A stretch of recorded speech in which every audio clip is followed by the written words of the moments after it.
unlikely sources. In this case, the unlikely source was a woman named Pam Reynolds.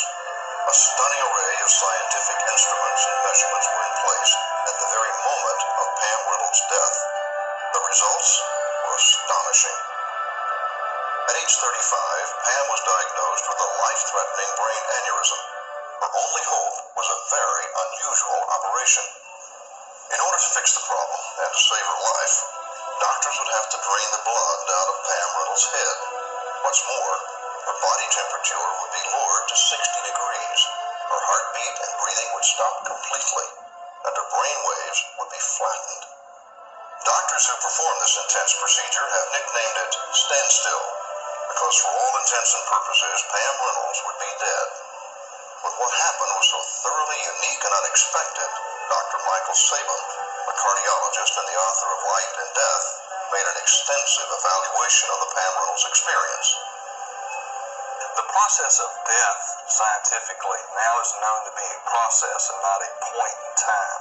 It starts with normal waking reality and ends up in irreversible death. During this process, the body dies at different rates.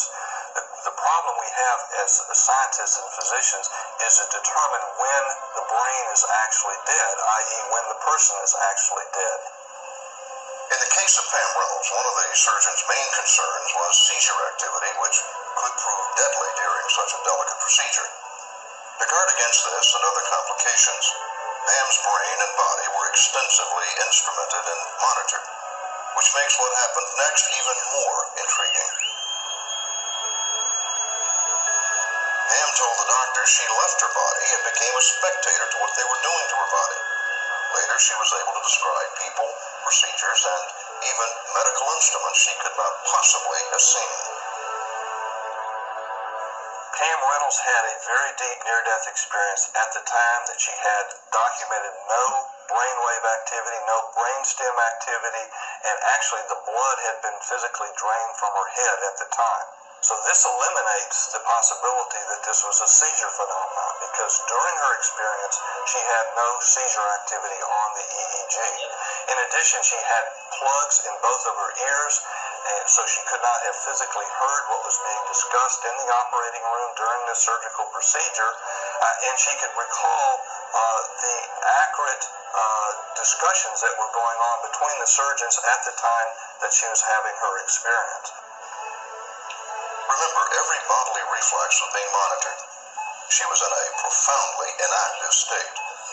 But Pam Reynolds somehow was able to describe a particular surgical tool in amazing detail. A tool which she would later say looked like an electric toothbrush with a dent in it. She even noticed that the tool had interchangeable blades and that these were kept in something that she said looked like a socket wrench case. How could Pam Reynolds have described with such amazing accuracy the details of what took place in the operating room when she was, according to all monitoring devices, dead? Dr. J.P. Moreland, professor of philosophy at Bible University, finds this kind of experience compelling.